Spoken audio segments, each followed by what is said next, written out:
현재 한국에서 각종 민폐짓을 벌이며 많은 사람들에게 피해를 주고 있는 조니 소말리라는 유튜버가 큰 화제가 되고 있습니다. 그리고 그의 민폐짓에 대한 한국인들의 대응에 전 세계가 엄청난 충격을 받고 있다고 하는데요. 그렇다면 전 세계를 놀라게 한 한국인들의 행동은 대체 무엇일까요?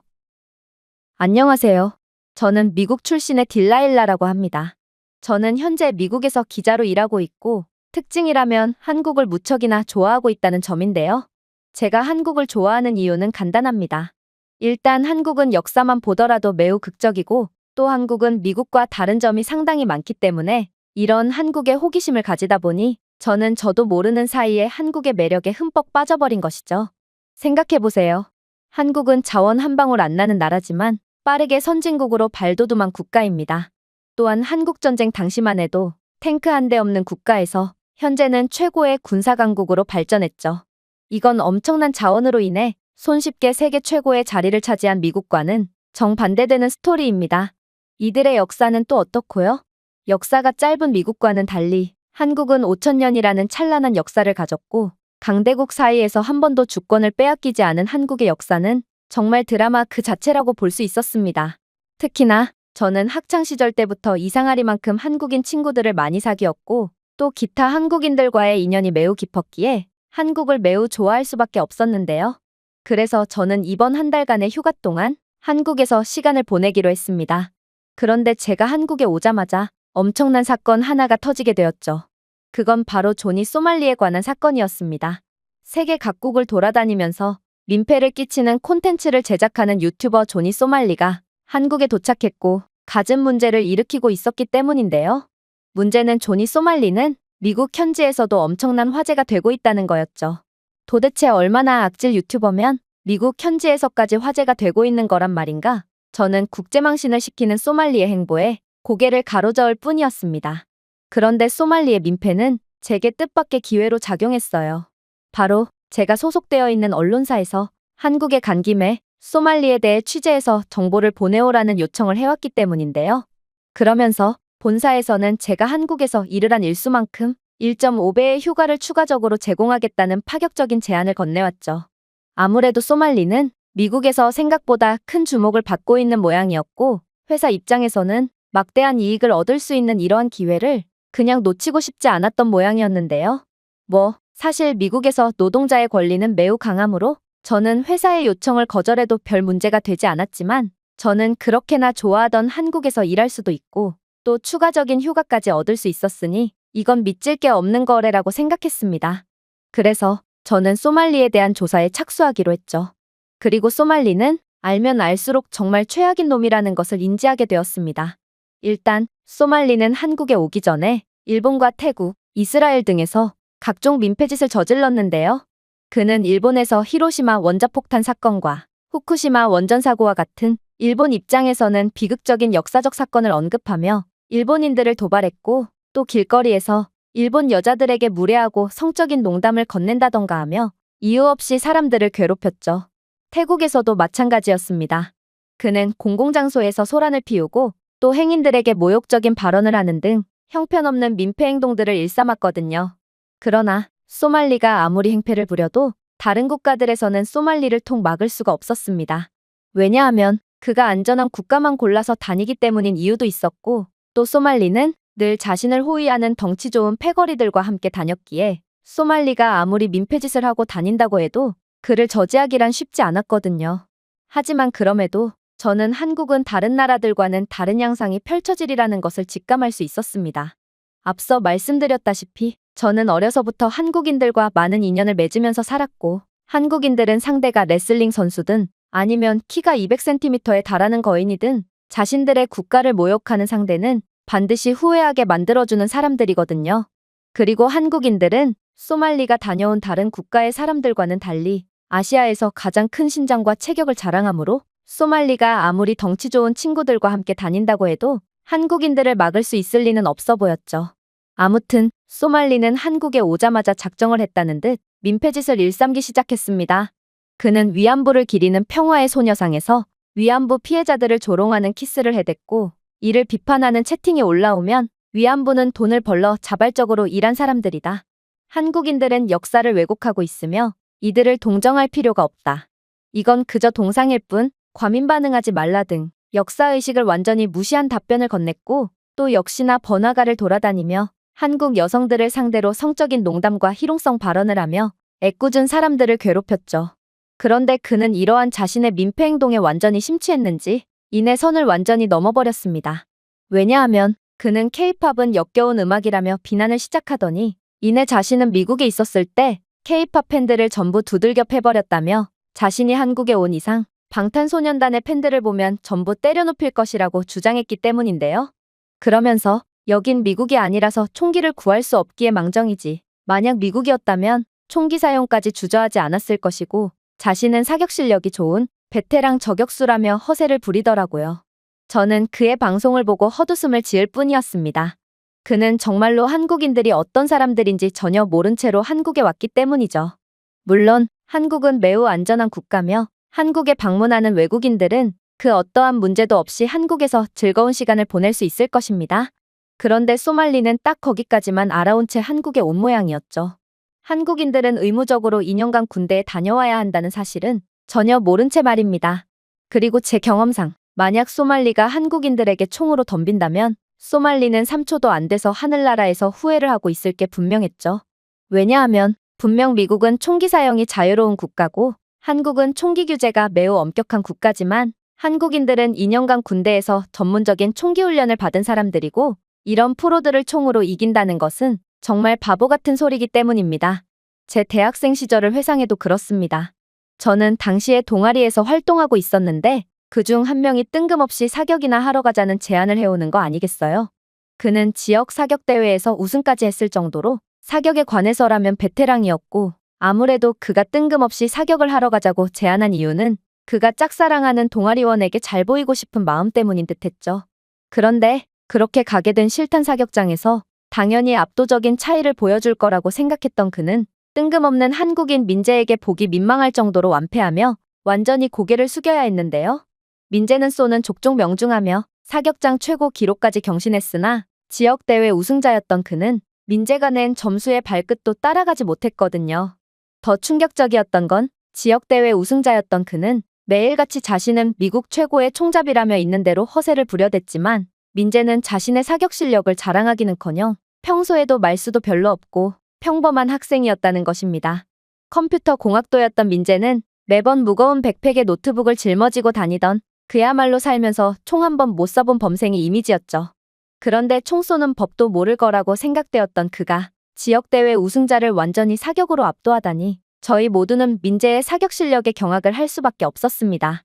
민재는 그저 자신은 2년간 군대에서 복무했고 자신의 부대에서 사격으로 특출난 편도 아니었다며 자신의 아버지만 해도 20발 만발의 특등사수였다며 겸손함을 보여줬는데요.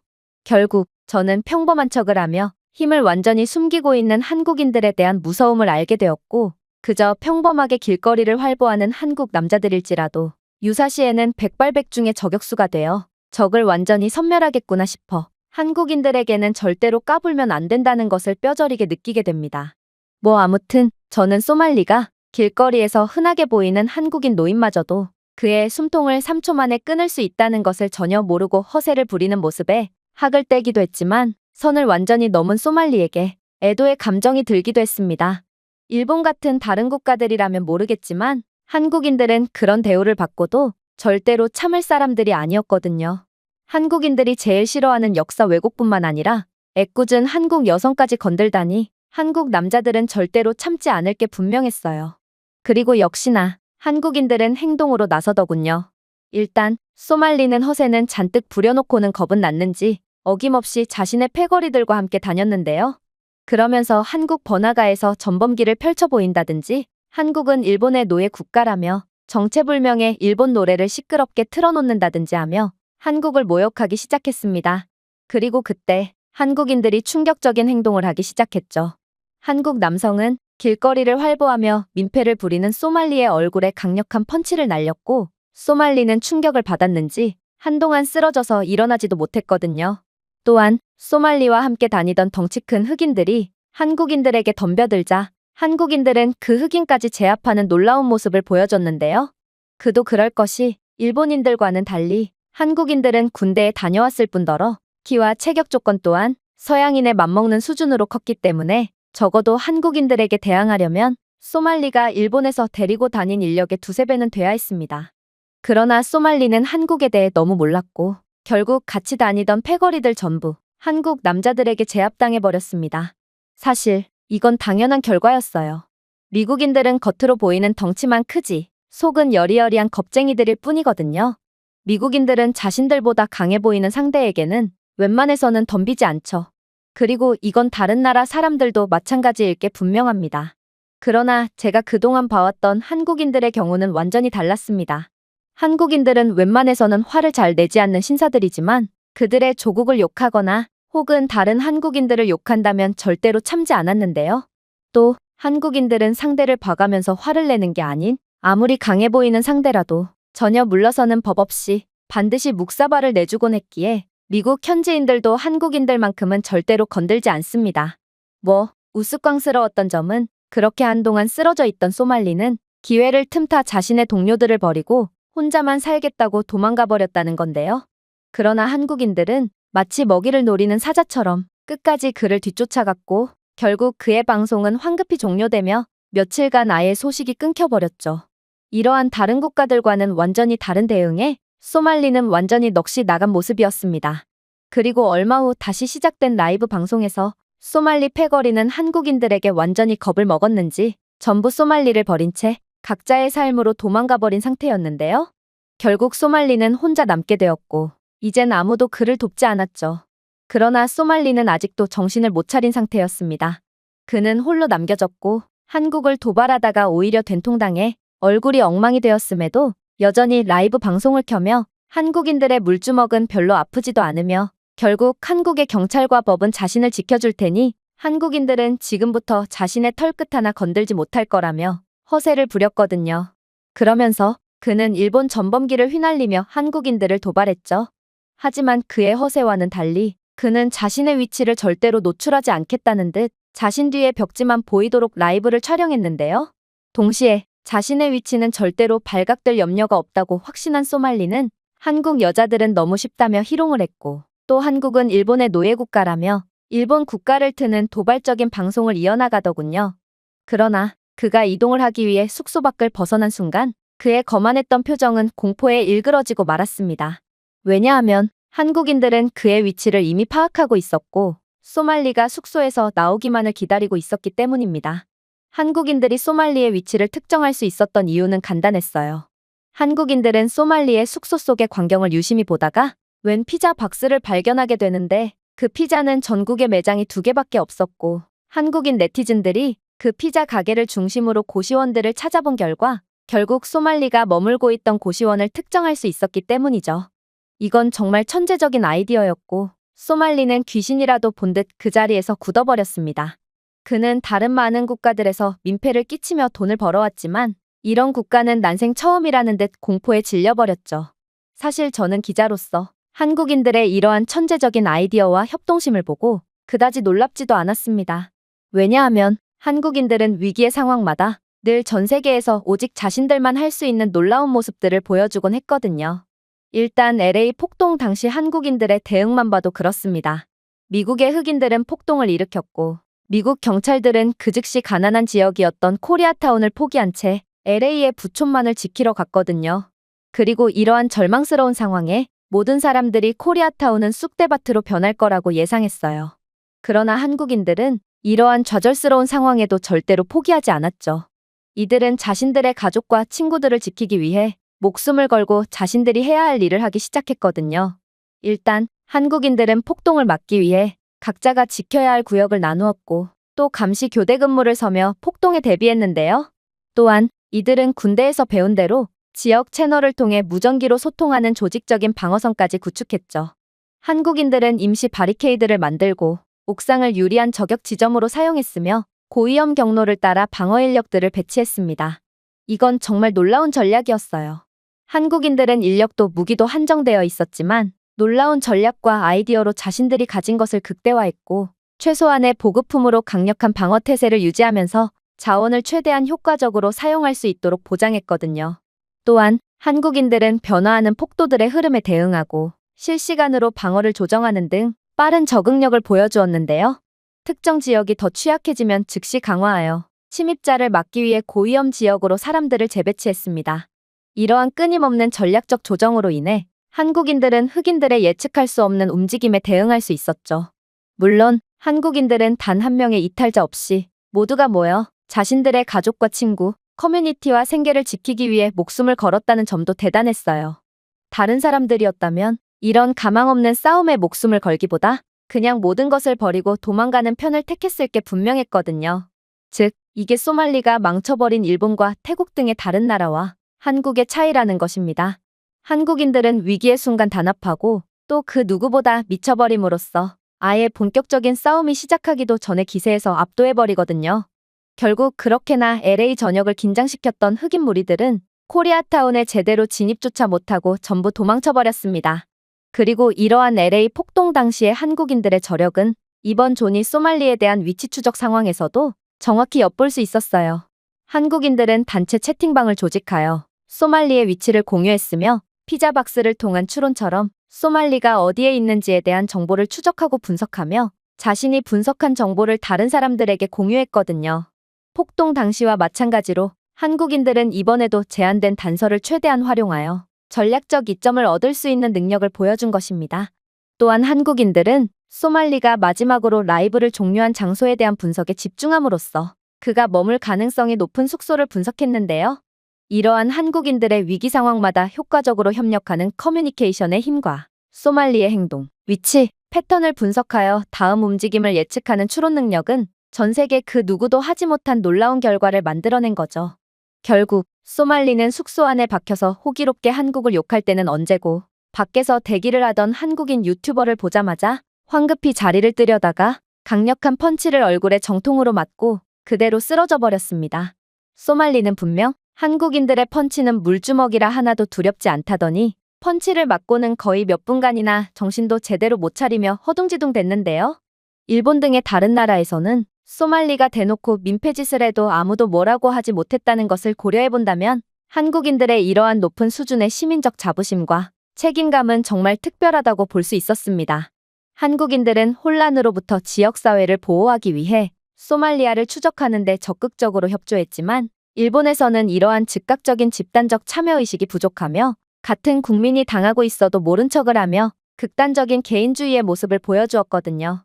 하나를 보면 열을 안다고 한국인들의 이러한 다른 국가와는 완전히 상반되는 대처 모습을 본 해외 네티즌들은 역시 한국은 나약하고 이기적인 다른 국가와는 다른 화끈한 국가라며 징병제를 실시하는 국가를 함부로 건드렸다간 큰일이 난다는 것을 이번 기회에 깨달았다며 한국에 감탄하는 반응을 보였죠.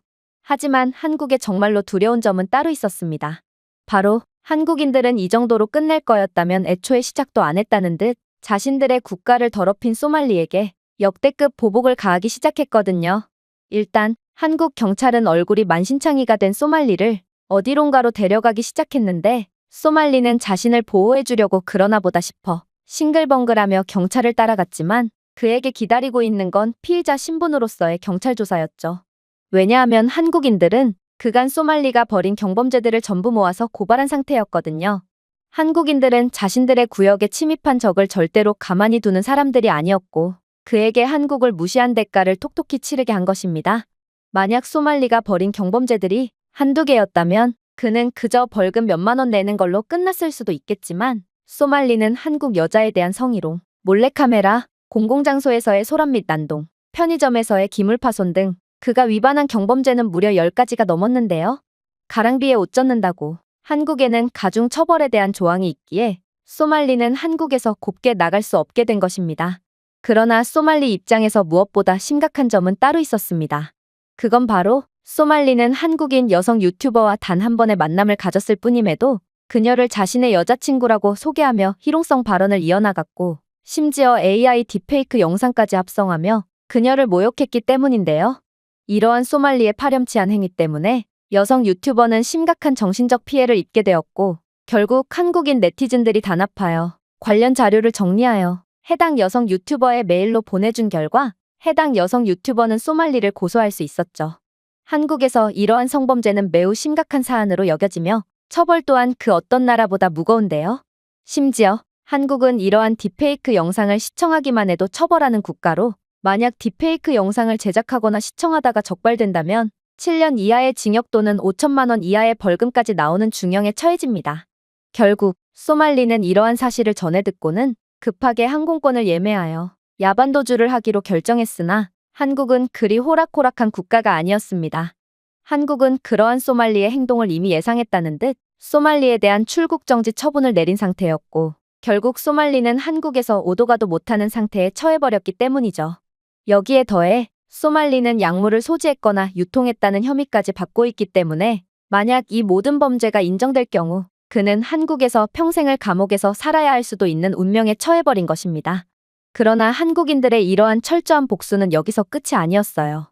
왜냐하면 소말리는 현재 남을 괴롭히는 악의적인 콘텐츠를 제작한 혐의로 유튜브 계정까지 정지된 상태로 그의 돈줄은 그야말로 완전히 막혀버렸거든요. 결국 그는 변호사를 선임할 돈도, 재판이 마무리될 때까지 한국에서 체류할 돈도 전혀 후원받을 수 없는 상황에 놓였다는 뜻이기에 그는 한국을 건든 대가를 톡톡히 치르게 된 것입니다.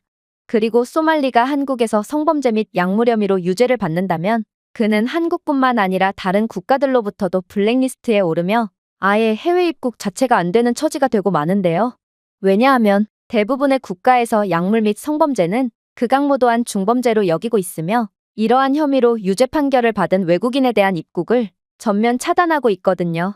심지어 한국은 국제적으로 엄청난 영향력을 끼치는 선진국이기 때문에 이러한 한국에서 유죄를 받았다는 건 사실상 소말리는 이제 해외여행 자체가 금지되는 처참한 상황에 놓이게 된다는 것입니다.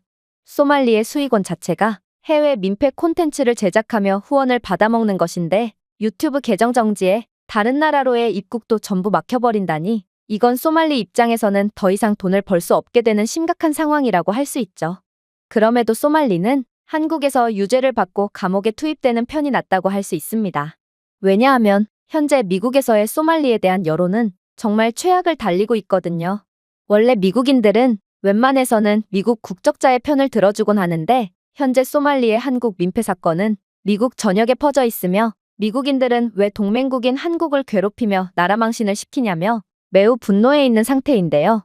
현재 몇몇 미국인들은 소말리가 미국으로 돌아오는 동시에 발포해버려서 미국의 더럽혀진 명예를 회복하겠다고 주장하는 등 정말 소말리 입장에서는 일촉즉발의 상황이 펼쳐지고 있습니다.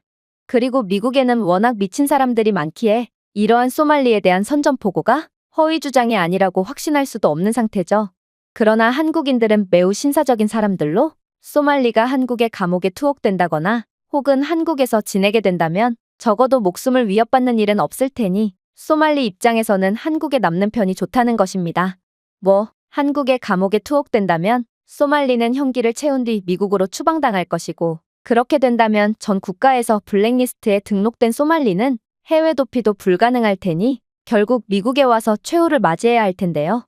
결국 소말리가 최후를 맞이하는 건 시간 문제긴 하지만 아무튼 한국에 남는다면 몇 년간이라도 목숨을 보전할 수 있겠죠. 그야말로 소말리는 한국의 까분 대가를 톡톡히 치르게 되었다는 것입니다. 아무튼 저는 이러한 모든 자료를 정리한 뒤 언론사에 보낸 상태인데요. 그리고 제가 정리한 기사들은 미국에서 엄청난 화제를 끌게 되면서 미국 전역은 소말리에 대한 분노로 더욱 들끓고 있습니다.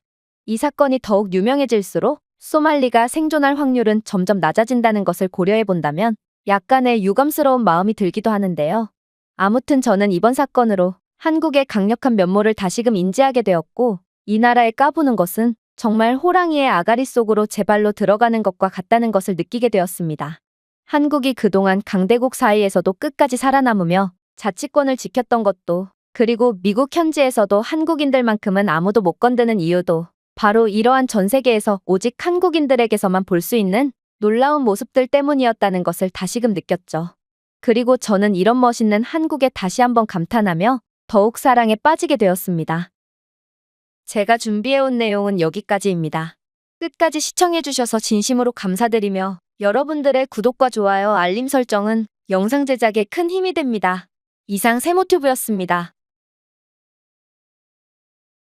현재 한국에서 각종 민폐짓을 벌이며 많은 사람들에게 피해를 주고 있는 조니 소말리라는 유튜버가 큰 화제입니다. 그리고 그의 민폐짓에 대한 한국인들의 대응에 전 세계가 큰 충격을 받고 있다고 하는데요. 실제로 한 일본인은 일본인들과는 다른 한국인들의 대응에 경악을 하며 분석 글을 작성했고, 이 글은 전 세계적인 뜨거운 반응을 얻고 있다고 합니다. 그렇다면 전 세계에서 오직 한국인들만이 보여줄 수 있고, 또 보여준 모습은 대체 무엇일까요? 안녕하세요. 저는 일본 출신의 하나라고 합니다. 저는 일본 출신이지만 미국에서 대학교를 나왔고, 직장도 미국에서 다니기에 생활 반경은 아예 미국이라고 할 수 있는데요. 사실 미국에서 자리 잡은 일본인들을 찾기란 정말 쉽지 않습니다. 일단 일본은 섬나라다 보니 일본인들은 다른 나라로 가는 것에 대해 매우 두려워할 뿐만 아니라 영어에 대한 막연한 공포심까지 있거든요. 결정적으로 미국에는 재팬타운이 없는 것과 같이 일본인들은 단합이 전혀 안 되기에 일본인들에게 해외 유학의 난이도는 매우 높다고 할 수 있죠. 제가 그럼에도 용기를 내서 미국으로 건너간 것은 그저 일본이라는 나라가 싫어서였습니다. 그리고 제가 조국인 일본이 싫은 이유는 요즘 전 세계적으로 화제를 불러일으키고 있는 유튜버 조니 소말리에 대한 일본인들의 대응만 봐도 알 수 있죠. 그는 한국과 일본에서 민폐짓을 일삼았고, 거기에 대한 양국 국민들의 반응은 정말 하늘과 땅 차이였거든요. 일단 제가 소말리를 처음 알게 된 건 2023년 8월이었습니다. 저는 오사카 출신으로 오랜만에 고향인 오사카에서 시간을 보내고 있었거든요. 그런데 웬 흑인 유튜버 한 명이 호텔 건설 현장에 무단 침입한 걸로 모자라 직원들의 퇴거 요청조차 무시한 채 조롱의 의미를 담은 후쿠시마 원전 사고를 언급하며 후쿠시마를 반복해서 외쳤다는 소식이 들려오는 거 아니겠어요? 그리고 그렇게 처음 알게 된 그는 곧 매우 유명해졌죠. 왜냐하면 그는 일본에 머물면서 각종 민폐 행동을 저지르며 일본인들을 괴롭혔거든요. 소말리는 레스토랑에서 라이브 스트리밍을 하며 엄청나게 큰 음악을 트는 민폐짓을 한다든지, 여성들에게 성적인 농담이나 신체적 위해를 가하려고 한다든지, 정말 각종 극악무도한 민폐짓을 벌이며 사람들에게 피해를 줘서 여러 뉴스나 SNS에 퍼지기 시작했어요. 당연히 극단적인 개인주의를 보여주는 일본인들은 소말리에게 괴롭힘을 당해서 울고 있는 여성이나 만원 지하철에서 후쿠시마 사고와 히로시마 원자폭탄에 관한 이야기를 하며 조롱을 하는 그의 모습을 보고도 아무런 항의도 하지 못했고, 그럴수록 조니 소말리는 일본에서 더욱 활기를 치고 다니며 더 심한 행동들을 하곤 했죠. 저는 이러한 일본인들의 무기력하고 비겁한 면모가 마음에 들지 않았습니다. 일본인들은 약자에게 강하고 강자에게 약한 대표적인 사람들로, 아마 조니 소말리가 약해 보이거나 여자였다면 일본인들은 그를 가만두지 않았을 게 분명합니다. 하지만 그는 건장한 흑인 남성이고 또 다른 일행들과 무리지어 다닌다는 이유로 일본인들은 그에게 겁을 먹고 찍소리도 못한 거였죠. 제가 일본을 떠난 이유도 이와 같습니다. 일본인들은 마치 대단한 권위라도 있는 척을 하지만 결국 나서야 할 때 침묵하는 겁쟁이일 뿐이거든요. 그렇게 조니 소말리는 몇 달 동안 무기력한 일본인들을 괴롭히는 콘텐츠를 진행하며 많은 수익을 얻었고 일본을 떠나게 되었죠. 그런데 최근에는 놀라운 소식이 들려왔습니다. 그가 이번에 향한 행선지는 바로 한국이라는 소문이 나돌았거든요. 제 일본인 친구들은 SNS에 조니 소말리가 한국에 간다는 소식을 공유하는 것을 보니 소말리의 한국행은 일본에서 엄청난 화제가 된 모양이었는데요. 그리고 조금 확인해보니 일본인들은 한국에 간 조니 소말리가 일본에서보다 훨씬 더 강력한 민폐짓으로 한국인들을 괴롭혀주길 원하고 있더라고요. 그러면서 일본인들도 그를 어찌하지 못했으니 겁쟁이 한국인들도 마찬가지로 무기력한 모습을 보이며 그의 괴롭힘을 그대로 받아내야 할 거라며 비웃고 있었죠. 하지만 제 의견은 일본인들과는 달랐습니다. 저는 미국에서 오랜 시간 동안 생활했고 대학교에서나 직장에서나 많은 한국인들을 마주쳤거든요. 그런데 한국인들은 일본인들과 비슷하면서도 아주 다른 성격을 가지고 있었어요. 한국인들은 일본인들처럼 평소에 다른 사람들에게 피해를 주지 않으려고 하는 배려심 깊은 사람들이었는데, 일본인들과는 다른 점이라면 이들은 나서야 할 때는 반드시 나서는 정의로운 사람들이었거든요. 심지어 한국 남성들은 의무적으로 2년간 군복무를 해야 할 뿐더러 키와 골격 등의 체격 조건도 일본인에 비해 월등하기 때문에 저는 소말리가 한국에서만큼은 제대로 된 민폐짓을 할 수가 없을 거라고 확신했습니다. 그렇게 소말리는 한국에 입국했습니다. 그리고 그는 입국을 하자마자 정말 상상치도 못한 행동을 하기 시작하더라고요. 그는 한국에 오자마자 위안부를 기리는 평화의 소녀상에서 위안부 피해자들을 조롱하는 키스를 하며 이를 비판하는 사람들을 보고 이건 그저 동상일 뿐인데 왜 그렇게 과민 반응하냐. 이들은 피해자가 아니라 자발적으로 돈을 받고 일을 한 여성들이다라며 비난했다는 사실이 알려졌거든요. 당연히 일본 전역은 난리가 났습니다. 도대체 일본인들은 한국에 관심이 없는 척을 하면서도 뒤로는 왜 이렇게 한국 일에 관심이 많은 건지는 모르겠지만 아무튼 일본인들은 소말리가 드디어 맞는 말을 한다며 언제 그랬냐는 듯 그를 응원하는 반응을 보였거든요. 사실 저는 일본에서 학교를 다니며 다른 일본인들처럼 위안부는 피해자가 아닌 자발적으로 일한 여성들이라고 배우게 되었지만 일본에서 벗어나 국제시민으로 살고 있는 지금은 그렇지가 않다는 것을 알게 되었는데요. 그래서 저는 위안부 문제가 한국인들에게 얼마나 중요한 문제인지 알고 있고 이건 소말리가 선을 한참 넘었다고 생각했습니다.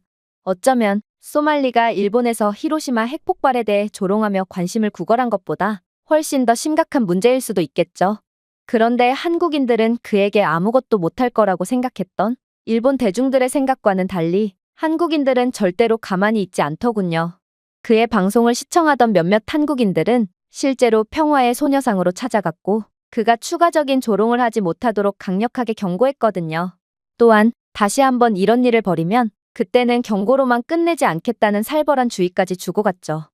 그는 원래라면 관심을 끌기 위해 더욱 강력한 조롱을 했겠지만 직접 찾아온 한국 남성들의 큰 키와 체격, 그리고 적극적인 자세를 보고 여긴 일본이 아니라는 것을 직감한 모양이었는데요. 일본인들은 그러한 조롱을 들어도 그저 누군가는 나서주겠지라고 생각하며 땅만 쳐다보고 있었지만 한국인들은 직접 행동으로 옮기는 사람들이었고 소말리는 한국과 일본의 크나큰 차이에 꽤나 당황한 기색이 역력했습니다. 결국 그는 황급히 자리를 옮기며 다른 타겟을 물색했죠. 저는 이러한 한국인들의 적극적인 태도에 역시나라는 생각을 할 수밖에 없었습니다. 제가 미국에서 만났던 한국인들은 하나같이 이러한 정의로운 모습을 보여주며 극한의 개인주의에 찌든 미국을 빛나게 해주고 있었거든요. 일단 미국은 겉으로는 안 그런 척을 하지만 인종차별이 꽤 만연해 있는 나라인데요. 특히나 동양인에 대한 차별은 말할 것도 없습니다. 그런데 이러한 인종차별을 대하는 한국인과 일본인들의 차이는 매우 극명했죠. 일본인들은 인종차별을 당해도 바보 같은 미소만 지을 뿐 감히 대응할 생각을 하지 못하는데요. 그런데 한국인들은 완전히 달랐어요. 아니, 한국인들은 그 누구도 따라할 수 없는 특이한 모습을 보이곤 했죠. 한국인들은 자신을 욕하는 건 참아도 자신의 동료들을 욕하는 것은 절대로 못 참았거든요. 한국인들은 길을 걷다가도 차별이나 푸대접을 받고 있는 같은 국적의 한국인들을 보면 100이면 100 발벗고 나서 도와줬고 그럴 때면 한국인들의 기세에 눌린 인종차별자들은 오히려 겁을 먹고 황급히 제 갈 길을 가곤 했습니다. 심지어 한국인 노인들의 경우 더욱 놀라운 모습을 보여주곤 했어요. 이들은 연로한 나이임에도 눈빛만은 그 누구보다 빛났고 동양인이라는 이유만으로 무시당하는 상황에 절대로 그냥 참고만 있지 않았거든요. 저는 한 번은 바보 같은 미국 놈들에게 둘러싸여 조롱을 당하는 차별을 당한 적이 있는데요. 그런데 이를 본 한국인 노인이 금방이라도 이들을 때려눕힐 기세로 맹렬한 항의를 하는 거 아니겠어요? 그런데 자칫하면 위험한 상황이 벌어질 수도 있겠다는 제 생각과는 달리 이들 중 몇몇은 한국인 노인에게 덤벼들려고 하다가도 다른 일행이 할아버지가 쓴 태극기 모자를 보고는 그는 한국인이다라고 말한 순간 이들 모두는 마치 귀신이라도 본 것처럼 꽁무니를 빼기 시작하더라고요. 저는 도대체가 이해가 안 갔습니다. 어떻게 할아버지 한 명이 멍청한 인종차별자 놈들을 말 한마디로 제압할 수 있단 말인가요? 저는 한국인 할아버지께 도움에 대한 감사를 표하면서도 도대체 비결이 뭐냐고 물어보게 되었는데요. 그러자 한국인 할아버지는 놀라운 대답을 건네오더군요. 고마워할 거 없어. 나는 약자를 괴롭히는 놈들만 보면 도저히 참을 수가 없거든. 이건 아마 나뿐만 아니라 다른 한국인들도 비슷할 거야. 그리고 저런 약자에게만 강하고 강자에게는 약한 한심한 놈들은 꼭 한국인들을 무서워하곤 하더라고. 왜냐하면 예전에 LA에서 흑인 폭동이 일어났을 때 미국 경찰조차 한인타운 지역을 포기했지만 우리는 우리의 손으로 마을을 지켰거든. 한국은 2년간 의무적으로 군복무를 해야 하는 징병제 국가로 군대를 다녀온 우리는 가족과 친구들을 지키는 법을 그 누구보다 잘 알지? 그때의 역사도 그렇고 한국인들은 이가 없으면 잇몸으로도 싸우는 독종들이니까 저놈들이 그대로 내뺀 거야. 저는 한국인들의 정의로운 모습과 행동력, 그리고 불의에 맞서 싸우는 강력한 힘을 보고 감탄할 수밖에 없었습니다. 일본인들의 경우 매일같이 차별을 당하고도 굴욕적인 미소만 지으니 더 놀림거리가 되고 괴롭힘만 당할 뿐이거든요. 하지만 한국인들은 늘 불의에 저항하며 이겨냈고 결국 아직까지도 인종차별이 남아있는 미국에서도 아무도 감히 건들 수 없는 존재가 된 모양이었죠. 아무튼 저는 한국인들만큼은 소말리의 횡포를 가만히 보고만 있지 않을 거라고 확신했고 한국인들은 이번에도 멋지게 위기를 극복한 모습이 너무 대단해 보였습니다. 일본인들의 반응은 조금 다르긴 했어요. 영상을 본 일본인들은 그래봤자 결국 한국인들도 소말리에게 아무것도 못하지 않았냐며 그저 말 한 번 걸었을 뿐인데 이게 일본과 다른 게 뭐냐며 여전히 조롱했거든요. 저는 한국인들을 아예 모르고 있는 이들에게 학을 뗄 뿐이었습니다. 한국인들이 정말로 마음먹으면 어떤 일이 벌어지는지 일본인들은 아예 모르고 있었거든요. 어쨌든 소말리는 한국인들의 반응에 겁을 먹고 현장을 급하게 벗어나긴 했지만 여전히 정신을 못 차린 듯 보였습니다. 그는 일본에서 아무런 위협 없이 민폐 행동을 하더니 정말로 한국에서도 똑같은 행동을 해도 되는 줄 착각하고 있는 모양이었죠. 그는 일본에서 했던 대로 공공장소에서 허락 없이 여성들을 촬영하기도 했고 어떤 화장품 가게에서는 한국 여자들은 전부 성형을 해서 그런지 똑같이 생긴 것 같다며 무례한 발언을 쏟아냈는데요. 심지어 그는 K-팝은 전부 쓰레기라며 자신은 미국에 있을 때 K-팝 팬들만 보면 때려눕히곤 했고 여기서 만약 방탄소년단 팬들을 보게 된다면 미국에서 했던 대로 똑같이 때려눕혀주겠다며 한국 문화를 비하함과 동시에 협박까지 일삼더라고요. 하지만 역시나 한국인들은 일본인들과는 완전히 다른 사람들이었습니다. 사실 소말리는 일본에서도 비슷한 행동을 하곤 했지만 일본인들은 피해를 입고 울고 있는 여성을 전혀 도와주지 않았고 오히려 소말리와 피해 여성들과는 눈도 마주치지 않으려고 땅만 보고 걷는다든지 거리를 벌리며 방관한다든지 하며 개인주의적인 면모를 보여줬는데요. 일본인들은 안타깝지만 어쨌든 내 문제가 아니다라는 태도로 피해 다니기 바빴고 그럴수록 소말리는 더욱 일본 곳곳에서 활개를 치고 다니며 민폐짓을 해댔죠. 그런데 한국인들은 제가 미국에서 봤던 것처럼 자신이 아닌 다른 사람들이 피해를 보는 일임에도 적극적으로 나서 대응하더라고요. 한국 여성들이 성적으로 희롱당하거나 부적절한 대우를 받을 때마다 한국 남성들은 지체 없이 나서 소말리에게 한국에선 그러한 행동이 용납되지 않으며 왜 남이 나라에서 무례하게 행동하냐며 강하게 몰아붙였는데요. 일본에서와는 달리 한국인들은 영어도 유창하고 몸집도 소말리의 2배쯤은 되어 보였기에 소말리는 당황한 기색이 역력하더군요. 또한 다른 한국인들은 소말리가 더는 민폐 콘텐츠를 촬영하지 못하도록 그에게 주의를 주거나 그를 따라다니며 카메라를 가렸는데요. 그래서 소말리는 한국에서 더는 자극적인 콘텐츠를 만들지 못했습니다. 이쯤 되자 저는 한국인들의 반응이 궁금해서 소말리의 영상을 찾아보는 지경에 이르렀는데요.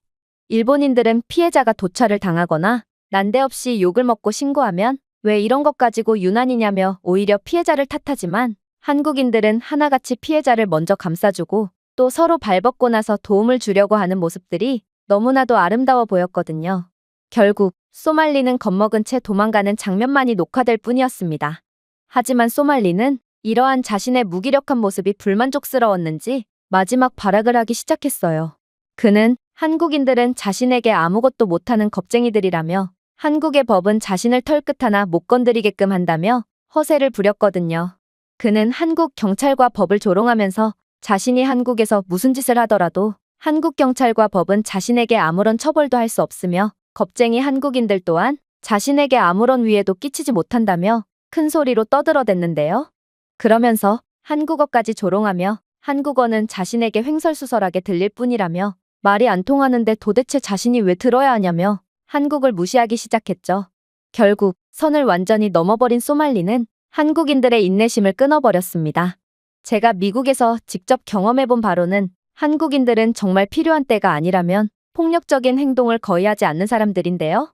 그러나 갱생의 여지가 없는 소말리에게 한국인들은 겁쟁이 일본인들과는 다른 반응을 보이기 시작했어요. 한국인 중 한 명이 한국 여자를 희롱하는 라이브 방송을 하던 소말리에게 강력한 펀치를 날렸고 소말리는 결국 고꾸라지며 얼굴에 부상을 당했기 때문인데요. 아무래도 소말리는 체급이 상당하고 군대까지 다녀온 한국 남자의 주먹을 맞으니 큰 충격을 받았는지 한동안은 그 자리에서 일어나지도 못하더라고요. 하지만 소말리는 아직도 정신을 못 차렸는지 다음날 계속해서 한국 비하 방송을 이어갔습니다. 그러나 한국인들은 한번 문 상대를 절대로 놓치지 않는 사람들이었죠. 이들은 역시나 다음날 방송에도 소말리를 찾아냈고 그에게 또다시 린치를 가하며 소말리의 의지를 완전히 꺾어버렸거든요. 그리고 그 다음날에도 이번에는 소말리가 자신의 위치를 노출하지 않도록 조심했음에도 한국인들은 어떻게든 그의 위치를 찾아내 어김없이 민폐짓을 저지르는 그를 때려눕혔고 결국 그는 도저히 한국에서 방송을 이어나갈 수 없었습니다. 사실 이건 당연했어요. 제가 미국에서 겪은 한국인들은 웬만해서는 적을 만들지 않는 신사적인 사람들이지만 한번 표적으로 삼은 상대에게는 정말 국물도 없거든요. 마치 일본인들은 용기도 힘도 없어서 어쩔 수 없이 적을 만들지 않는 느낌이라면 한국인들은 그래, 너를 위해서 내가 한번 봐주마라는 태도로 계속 참다가 선을 넘은 상대는 아주 묵사발을 내는 느낌이었죠. 실제로 제가 대학생 때도 한국인 학생과 미국인 학생의 싸움이 벌어진 적이 있었는데요. 미국인 학생은 동양인들은 시비를 당하거나 무시를 당해도 가만히 있는 경향이 있다는 사실을 알고 한국인 학생을 이유 없이 지속적으로 괴롭혔거든요. 그러나 그가 한국인이라는 사실은 모르고 있는 듯 했습니다. 한국인 학생은 결국 참다 못해 분노가 폭발해버렸거든요. 문제는 미국인 학생은 키가 190cm가 넘고 복싱 아마추어 대회 입상 경력까지 있을 정도로 강력한 존재였다는 것입니다. 그에 비한다면 한국인 학생은 너무나도 작고 평범해 보였죠. 실제로 싸움의 처음 양상은 미국인 학생이 압도하는 듯 보였어요. 그는 복싱을 배워서 그런지 계속해서 거리를 조절하며 일방적으로 구타를 하는 듯 보였죠. 하지만 한국인 학생은 군대까지 다녀왔고 근성이라면 누구에게도 밀리지 않았습니다. 그는 맞으면서도 계속해서 거리를 좁혔고 마치 네 주먹이 언제까지 버티나 한번 보자는 태도로 계속해서 달려들면서 미국인 학생을 질리게 했거든요. 결국 처음에는 자신만만했던 미국인 학생은 나중에는 한국 학생의 근성에 공포에 질려버렸고 마지막에는 한국인 학생이 일방적으로 눕혀놓고 패버리는 양상이 지속되었습니다. 복싱 아마추어 대회 입상까지 한 190cm 거구를 말입니다. 미국인 학생은 완전히 걸레짝이 되어 다른 학생들이 말리지 않았다면 두 번 다시 일어날 수조차 없었을 정도로 호되게 당해버렸는데요. 결국 그는 다시는 동양인들을 감히 건들 수 없게 되었을 정도로 동양인에 대한 트라우마까지 생겨버렸죠. 역시나 한국인들은 절대로 건들면 안 되는 존재였던 것입니다. 그런데 그런 독종 같은 한국인들을 건드렸으니 소말리는 이제야 한국인들은 일본인들과는 차원이 다른 사람들이었구나를 느낀 듯 얼굴이 마치 걸레짝이 되어서야 후회를 하는 표정을 지었습니다. 당연히 일본 SNS에서도 난리가 났어요. 처음에는 한국인들도 소말리를 어찌하지 못한다며 조롱하던 일본인들이었지만 이제는 한국인들의 놀라운 행동력과 강력함에 혀를 내두르고 있고 심지어 일본 남성은 여자들한테만 강하고 가부장적이지만 한국 남자들은 여자에겐 약하지만 그 외의 사람들에겐 강하다며 일본이라는 나라의 비겁한 사회적 분위기에 대해 회의감을 느끼기도 했습니다. 이들은 이제야 한국의 강자에겐 강하고 약자에겐 약한 대인배적 면모를 인정한 모양이었죠. 하지만 더 충격적이었던 점은 따로 있었습니다. 바로 미국인들조차 한국 편을 들었기 때문인데요. 사실 저는 미국에서 오랜 시간을 보냈고 그래서 미국인들에 대해 누구보다 잘 안다고 자부합니다. 그래서 이러한 상황이 이해가 안 갔죠. 미국인들은 자신들의 나라에 대해 너무나도 자부심이 강한 나머지 아무리 미국인이 잘못한 일이라도 거의 일방적으로 미국 국적자의 편을 드는 경우가 많은데요. 그런데 한국에 대한 이미지가 얼마나 좋았으면 미국인들은 한국인들이 폭력을 행사할 정도면 소말리가 100번이고 잘못한 일이 맞다며 손가락질을 했거든요. 또한 이제는 한국은 문화적으로도 일본을 훨씬 능가한 지 오래인지 몇몇 미국인들은 한국의 역사까지 알며 소말리의 행동은 한국의 역사를 고려했을 때 매우 무례한 행동이었다며 일방적인 비난을 이어나가기도 했습니다. 그리고 이제는 한국인들의 특성에 대해 아는 사람들이 많아졌는지 한국 남자들은 2년간 의무적으로 군대에 다녀오므로 절대로 그들을 건드려선 안 됐다며 소말리에게 애도를 표하는 네티즌도 있었죠. 그러나 이들은 아직 완벽하게는 모르고 있었습니다. 한국인들은 이 정도로 끝낼 사람들이 아니라는 것을 말이죠. 한국인들은 여기서 끝낼 바엔 애초에 시작도 안 했다는 태도로 소말리를 영혼 끝까지 털어버리기 시작했어요. 일단 분명 소말리는 일본에서 아무런 제재 없이 활기를 치고 다녔고 결국 일본은 그를 가까스로 추방할 수밖에 없었는데요. 그런데 한국은 소말리에게 오히려 출국 정지 조치를 취하는 거 아니겠어요? 이건 정말 이상했습니다. 어째서 자신의 나라에서 민폐를 부리는 놈을 쫓아내기는커녕 오히려 나가지 못하게 한단 말인가요? 그러나 한국은 다 계획이 있었습니다. 일단 소말리는 그의 유일한 수익 창출 수단이었던 유튜브에서 정책 위반으로 퇴출당했는데요. 그는 한국에서 유해 콘텐츠와 관련된 조항을 여러 차례 위반하여 결국 더 이상 민폐짓으로 수익을 낼 수 없게 되어버렸죠. 또한 소말리는 여러 차례의 공공장소 소란 및 괴롭힘 혐의로 유죄 판결을 받으며 한국법에 따라 상당한 벌금, 집행유예 또는 징역형을 선고받을 처지에 놓였는데요. 한국인들은 그의 행동들을 유심히 지켜봤다가 전부 고발 조치하고 있었고, 일본인들과는 달리 직접 행동으로 보여주는 한국인들의 의지 덕분에 소말리는 자신이 벌인 짓에 대한 대가를 치르게 된 것입니다. 하지만 한국이 그에게 출국 정지 처분을 내린 이유는 따로 있었습니다. 그건 바로 그의 사건을 조사하던 한국 경찰이 소말리가 약물 사용, 소지 또는 유통에 대한 증거를 발견하게 되었고, 결국 추가 마약 혐의로 수사를 하게 되었기 때문인데요. 한국에서 약물 관련 범죄로 유죄 판결을 받은 외국인은 종종 징역형을 선고받고 추방 및 재입국 금지 처분을 받는 경우가 많은데요. 약물 관련 혐의는 한국이 이러한 범죄에 대해 가혹한 처벌을 부과하기 때문에 정말 최악의 상황이라고 볼 수 있었습니다. 이 모든 혐의가 유죄로 판정된다면 그는 꼼짝없이 수년간이나 한국의 감옥 속에서 썩어야 하기 때문이죠. 물론 그가 감옥에서 나온다고 해도 그의 미래는 도저히 보이지가 않습니다. 일단 그는 수익을 벌어들이는 SNS 계정들이 전부 정지당했을 뿐더러 그가 한국에서 추방되어 한국 재입국이 영구적으로 금지된다면 다른 인접 국가에서도 블랙리스트로 지정되어 아예 입국이 거부될 수 있거든요. 많은 국가들에서 약물 등의 중범죄에 대한 기소 사실이 있으면 아예 입국조차 거부하고 있고, 또 한국은 영내에서 핵심적인 역할을 수행하는 선진국이므로 그런 한국에서의 유죄 및 입국 금지를 당한다면 적어도 웬만한 아시아 국가에서는 발도 못 붙이고 추방당할 확률이 높습니다. 즉, 소말리는 다시는 이러한 민폐 콘텐츠를 제작하지 못하게 될 뿐만 아니라 이젠 함부로 해외여행도 갈 수가 없게 되었다는 뜻입니다. 그야말로 한국의 법과 경찰은 자신에게 아무것도 못하며 한국인들은 자신의 털끝 하나 못 건든다며 허세를 부리던 소말리는 그의 말과는 정반대되는 처분만 때려받고 완전히 망해버린 것이죠. 일본의 경우 저희의 국가와 문화를 조롱한 존이 소말리에 대해 아무런 조치도 취하지 못했다는 것을 고려한다면 이는 한국과 일본은 완전히 다른 국가며 한국을 건들면 온전히 살아 돌아갈 수 없다는 것을 의미했습니다. 저는 일본인으로서 이렇듯 자신들을 건든 대가를 분명히 치르게 해주는 한국이 너무나도 부러웠습니다. 저는 그동안 일본에서 키도 작고 왜소한 여자라는 이유로 온갖 괴롭힘을 당했음에도 아무도 저를 도와주지도 않았고, 오히려 경찰에 신고를 하면 그깟 일로 신고를 하는 건 민폐라며 구박만 받았거든요. 하지만 한국은 기본적으로 서로가 서로를 돕는 끈끈한 문화를 가졌을 뿐더러 자신들을 건든 대가를 200% 치르게 해주는 화끈하고 멋있는 국가였죠. 저는 미국에서 늘 존이 소말리 소식을 확인하며 한국인들이 권선징악을 하는 모습에 큰 희열을 느끼고 있는데요. 물론 이러한 모습을 일본에서는 절대로 기대할 수 없다는 점이 너무나도 슬프긴 하지만 그래도 한국은 제 기대를 저버리지 않아서 큰 만족감과 존경을 느끼고 있는 중이랍니다. 제가 준비해온 내용은 여기까지입니다. 끝까지 시청해주셔서 진심으로 감사드리며 여러분들의 구독과 좋아요, 알림 설정은 영상 제작에 큰 힘이 됩니다. 이상 세모튜브였습니다. 여기 한국은 이름도 없는 후진국이라며 맹렬한 비난을 이어나가는 독일의 노인이 있습니다. 그런데 그렇게 우연한 기회에 손녀를 따라 도착한 한국에서 그는 공항 도착 3초 만에 경악을 하며 나자빠지고 마는데요. 그렇다면 그가 한국에서 대체 어떤 경험을 했던 것일까요? 안녕하세요. 저는 독일 출신의 안나라고 합니다.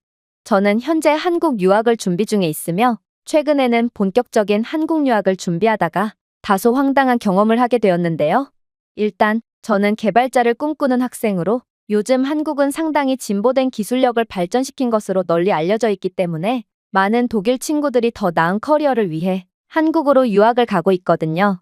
저 또한 기술이 정체되어 있는 독일에서는 배움의 한계가 있을 거라고 생각했고 그렇게 미래를 위해 한국 유학을 결정하게 된 것입니다.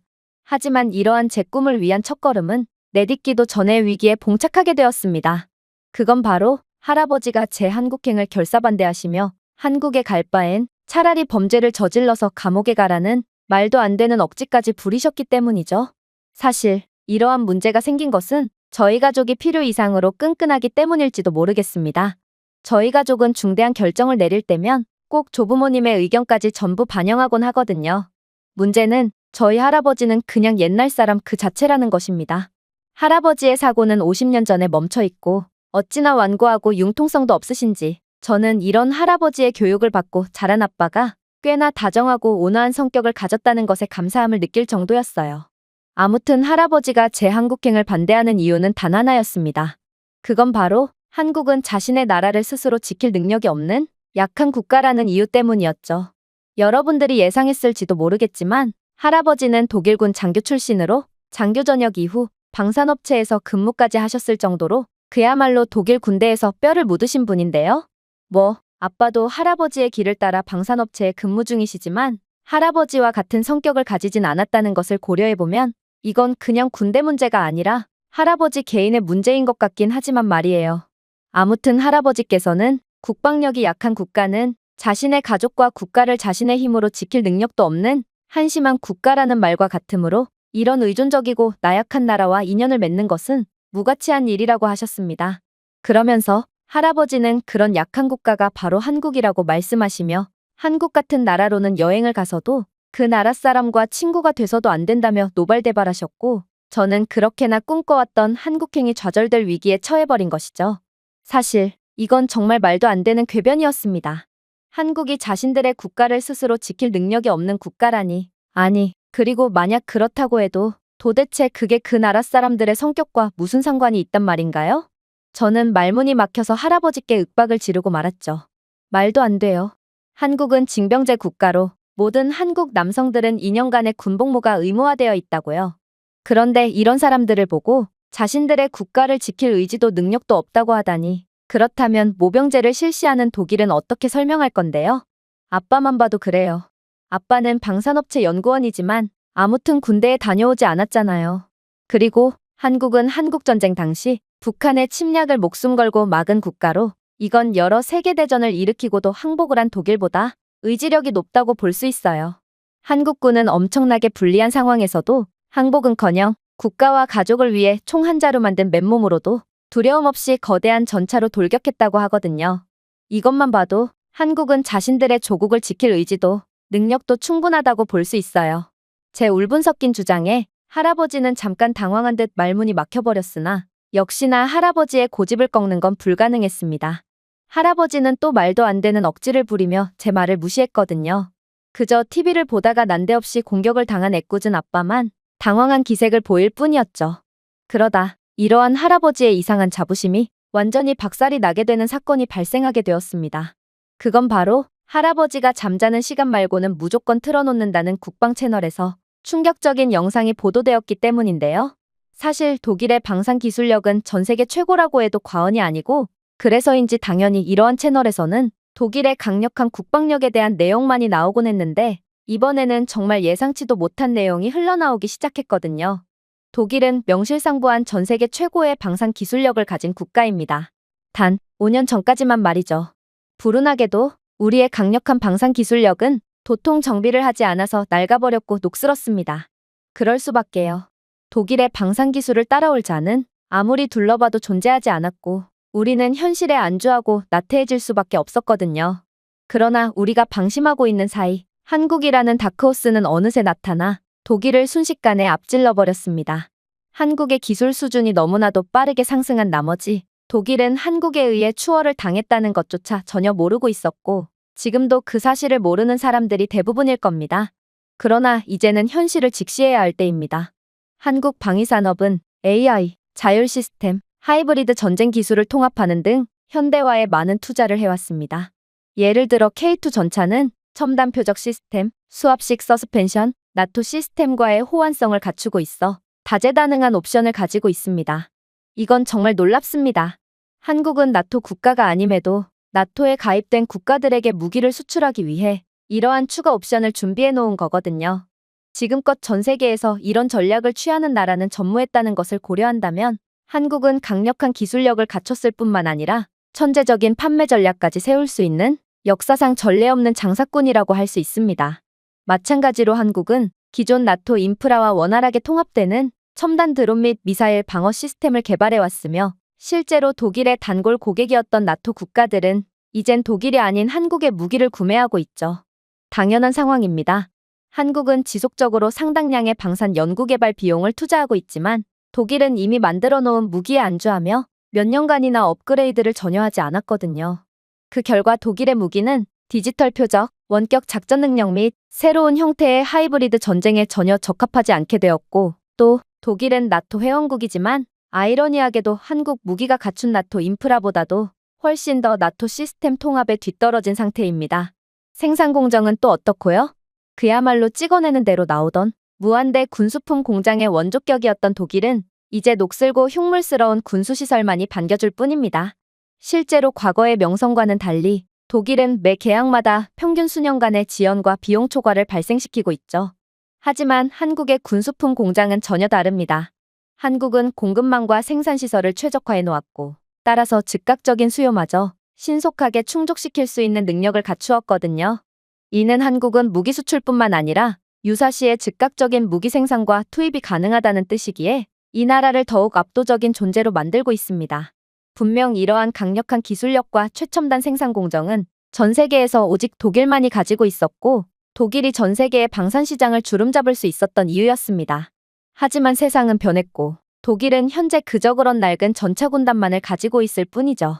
독일 국방연구소에 따르면 독일은 한국보다 3년 이상의 기술 격차를 보이고 있다고 합니다. 방산기술 분야는 1년의 기술력 차이로도 전쟁의 승패가 좌우된다는 점을 고려할 때 독일이 하루빨리 정신을 차리지 않는다면 정말 국가 붕괴급 위기가 닥쳐오고 말 것입니다. 국방 전문가의 주장에 할아버지는 온몸을 벌벌 떠시며 그럴 리가 없다며 소리를 지르셨습니다. 아무래도 할아버지가 군대에 몸담고 계실 때는 한국이라는 나라는 군사적으로도 기술적으로도 전혀 영향력을 끼치지 못한 게 사실인데요. 그런데 자신이 은퇴를 한 이후 한국이라는 나라가 마치 하늘에서 뚝 떨어진 것처럼 나오더니 이내 독일이 잘하던 것들을 완전히 압도하고 있으니 할아버지가 이러한 격앙된 반응을 보이는 것도 무리는 아니었어요. 그러나 할아버지가 그러거나 말거나 국방 전문가는 이내 더욱 충격적인 주장을 해오기 시작하더군요. 물론 기술력 하나 뒤처진 것 가지고 국가 붕괴라니 이건 너무 과장을 하는 거 아니냐고 반문하실 분들도 있겠죠. 하지만 방산 산업의 경우 독일이 지속적으로 막대한 이익을 얻어오던 분야라는 것을 잊으면 안 됩니다. 그러나 한국은 독일이 지배하던 이러한 방산 분야를 계속해서 뺏어가기 시작하더니 이제는 독일의 고객들이 한국으로 돌아서는 속도가 걷잡을 수 없이 빨라지기 시작했습니다. 일단 폴란드만 해도 그렇습니다.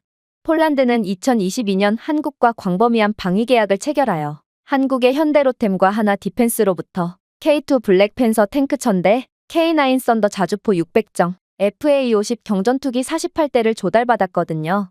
58억 달러에 달하는 이 계약은 한국이 확보한 방위 계약 중 가장 큰 규모 중 하나이며, 반대로 말하면 독일은 충분히 58억 달러의 계약을 따올 수 있었음에도 눈앞에서 놓친 셈이 되거든요.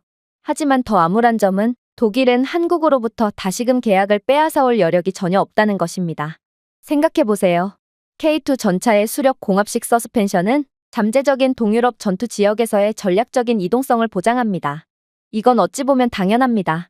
한국은 국토의 80%가 산지로 구성되어 있는 산악 국가거든요. 한국은 자신들의 이러한 불리한 자연지형을 오히려 어떤 지형에서도 신속하게 기동할 수 있는 전차를 만들므로써 기술력으로 극복했고, 결국 이렇게 만들어진 괴물 전차는 폴란드를 비롯한 전 세계로 불티나게 수출되는 쾌거를 이루게 된 것입니다. 반면에 독일의 레오파드2 전차는 산악지형에서의 기동에 특화된 전차가 아닙니다. 독일은 비교적 평지가 많은 지형 조건을 가지고 있으므로 애초에 험준한 산악지형에서 기동할 전차가 그다지 필요하지 않았고, 결국 이러한 조건은 오히려 독일의 발목을 잡았죠. 독일은 자신들의 지형적 한계를 극복해낸 한국에 완전히 밀리게 되었거든요. 물론 K2 전차는 능동형 보호 시스템과 모듈식 복합 갑옷도 갖추고 있어 현대 전투 시나리오에서의 생존 가능성이 높다는 점도 폴란드에게 큰 매력으로 다가왔습니다. 독일이 방산업에 대한 확고한 우위를 차지하며 연구개발을 게을리할 때 한국은 연구개발을 게을리하지 않았고, 결국 이러한 결정적인 차이를 만들어낸 것이죠. 하지만 한국의 가장 두려운 점은 따로 있습니다. 바로 폴란드의 방산 수주에서 폴란드는 러시아로 인한 지역 안보 문제 때문에 긴급하게 군사 장비를 받아야 했지만 독일은 폴란드 바로 옆에 붙어있는 국가였음에도 느려 터진 인도 계획을 발표했거든요. 그러나 한국은 단 몇 달 만에 폴란드의 긴급한 군사장비 수요를 충족시킬 수 있었습니다. 아니, 오히려 예정보다 빠르게 인도를 완료하는 정말 믿기지가 않는 속도를 보여줬죠. 단언컨대 이건 전 세계에서 오직 한국만이 보여줄 수 있는 속도일 것입니다. 자, 한국은 독일에 비해 모든 방면에서 압도적인 수준을 보여줬습니다. 따라서 한국의 폴란드에 대한 무기 수출은 곧 한국이 방산 분야에 쏘아올린 신호탄이라고 볼 수 있고, 이 말은 그동안 독일이 막대한 이익을 얻어왔던 시장을 전부 한국에 내줘야 한다는 뜻과 같습니다. 독일 국방연구소에 따르면 한국은 기존에 독일이 주도했던 시장을 전부 빼앗아오면서 연간 수십억 달러의 이익을 얻게 된다고 했는데요. 안타깝게도 이 말은 독일은 거의 국가 괴멸급 피해를 입으며 반대로 한국은 세계 최고의 경제대국으로 발돋움한다는 뜻이기에 우리는 한국의 꾸준한 연구개발 투자 사례를 기억하며 지금이라도 한국을 쫓아가기 위해 노력해야 한다는 것입니다. 이쯤 되자 할아버지는 도저히 현실을 받아들일 수 없다는 듯 잔뜩 흥분한 채 입에서 침까지 흘리시며 그럴 리가 없다는 말만을 반복하셨는데요. 할아버지는 폴란드 계약을 한국에 빼앗긴 이유는 그저 한국 무기가 싸구려이기 때문에 독일 무기를 구매할 여력이 없는 가난한 폴란드가 허접한 한국 무기를 구매한 것일 뿐이라며 노발대발하셨죠. 그러나 이윽고 시작된 다음 영상에 할아버지는 입을 꾹 다물 수밖에 없게 되었습니다. 당연히 한국이 독일과의 방위계약 경쟁에서 계속해서 승리하며 독일을 압도하는 이유는 합리적인 가격 때문이 아닙니다. 일례로 최근 러시아의 돌발 행동으로 인해 위기에 처한 노르웨이의 사례를 들 수가 있을 텐데요. 노르웨이는 황급히 국방 예산을 증액하며 아무리 비싼 무기라도 성능만 보장된다면 전부 구매하겠다는 의사를 밝혔죠. 그러나 노르웨이의 선택은 독일이 아닌 한국 무기였습니다. 노르웨이는 한국의 K9 썬더 자주포를 선정했으며 거래 금액은 약 2억 1,500만 달러에 달했거든요. 독일의 판처하우비처 2000 자주포는 독일을 대표하는 무기라고 해도 무방했기에 이러한 충격은 독일 전역을 뒤흔들었습니다. 실제로 몇몇 독일 기자는 노르웨이가 바보 같은 결정을 했다며 맹비난했죠. 그러나 노르웨이는 확고했습니다. 당신들은 언제적 독일 무기를 이야기하고 있는 건가요? 노르웨이처럼 북극의 극한의 조건에서는 당신들 독일의 무기는 전혀 쓸모가 없다고요. K9 자주포는 영하의 기온에서도 작동할 뿐더러 한국은 노르웨이만을 위해 강화된 부품으로 극한의 날씨를 위한 추가 업그레이드까지 보장해줬어요.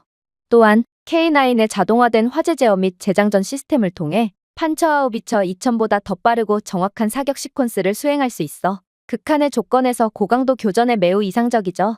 독일산 자주포는 애초에 기후 조건이 비교적 온난한 조건에서만 작동하고 북유럽의 혹독한 기후를 버틸 만큼 안정적이지 않아요. 그리고 독일은 쓸데없이 자존심만 강해서 한국처럼 유지보수도 전혀 제공하지 않았죠.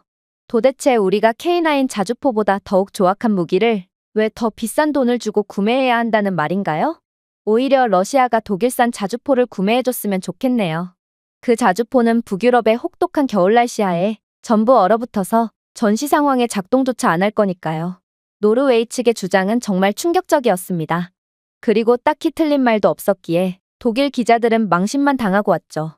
한국은 고객 맞춤형 설계를 통해 자신들의 무기를 상황과 조건에 맞게 최대한으로 사용할 수 있도록 맞춤형 서비스를 제공해 주었을 뿐더러 또한 한반도는 여름과 겨울 모두 극한의 온도를 자랑하는 혹독한 곳이기에 당연히 한반도에서 만들어진 이 자주포는 쪄 죽을 듯이 더운 여름에도 그리고 금방이라도 얼어붙을 정도로 추운 겨울에도 모두 완벽하게 작동했죠.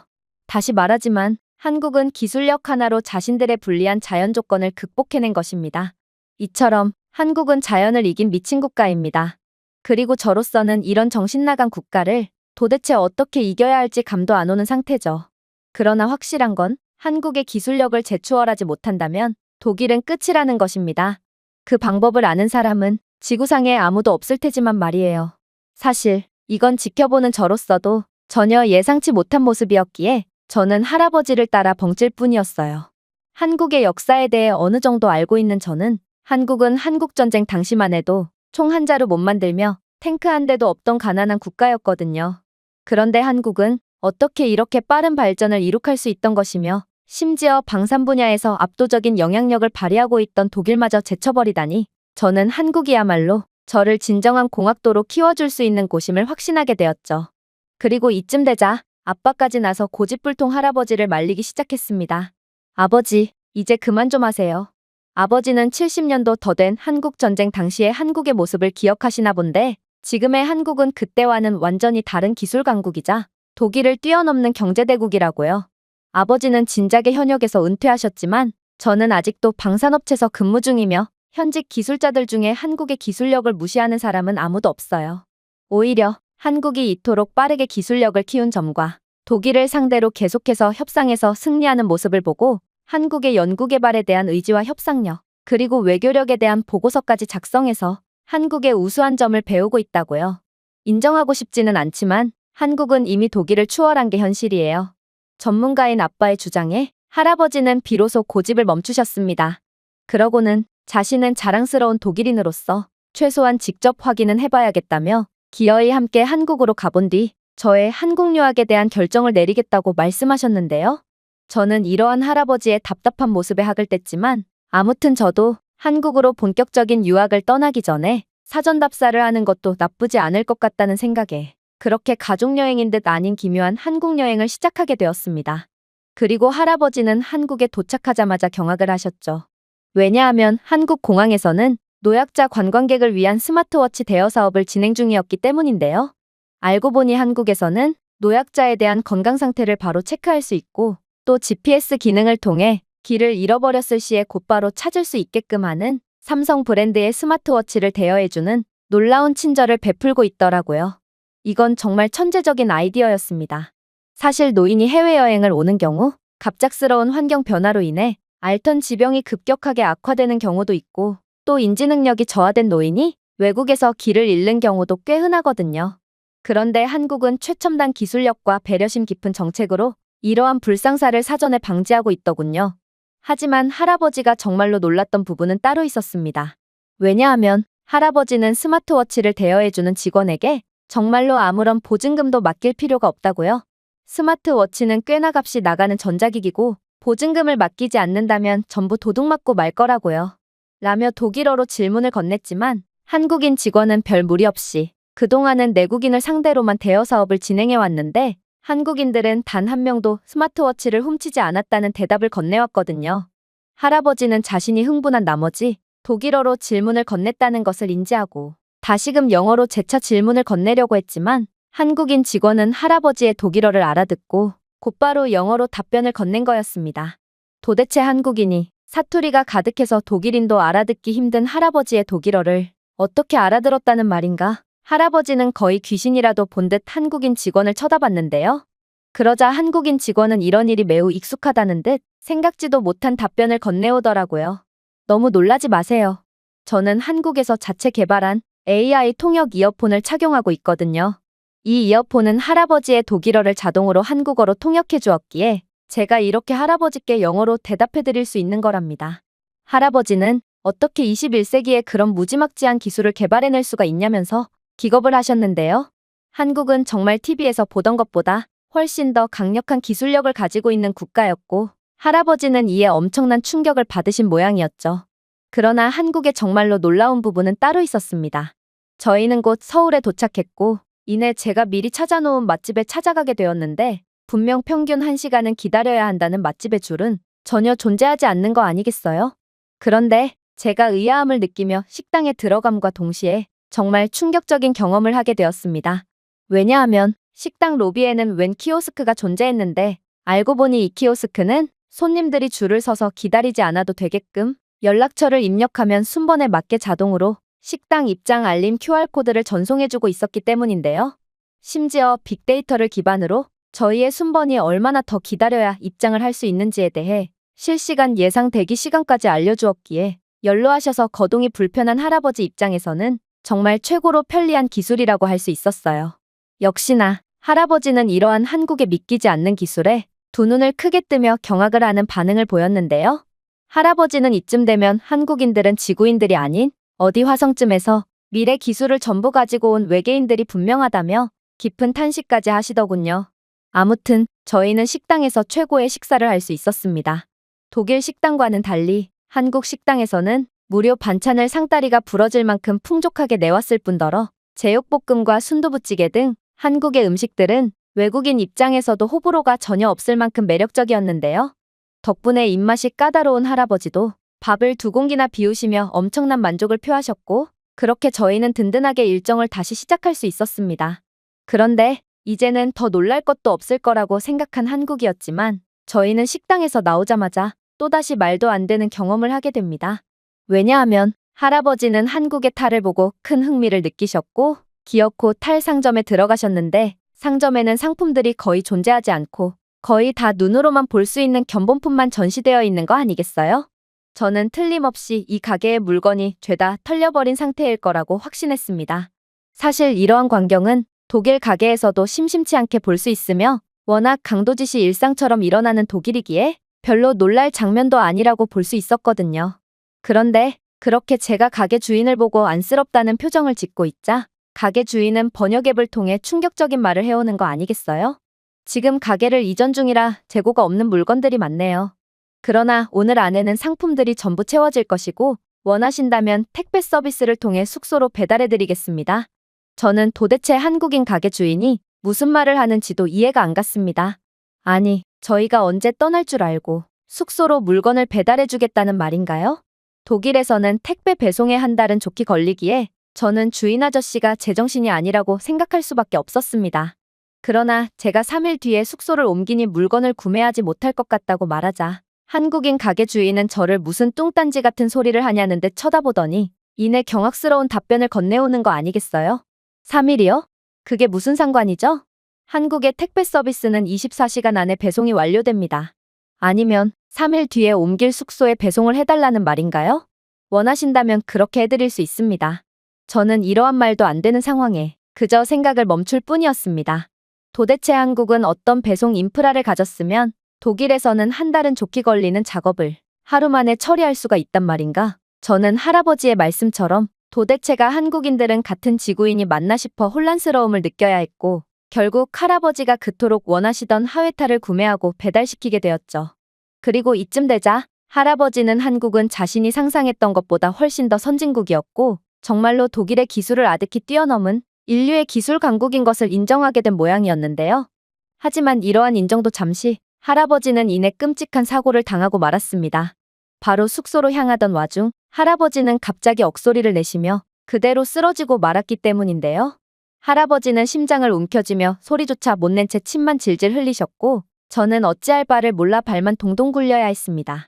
왜냐하면 저는 한국의 구급차 연락처도 몰랐고 근처를 지나가는 한국인들도 전혀 없었기에 도움을 요청할 수도 없었거든요.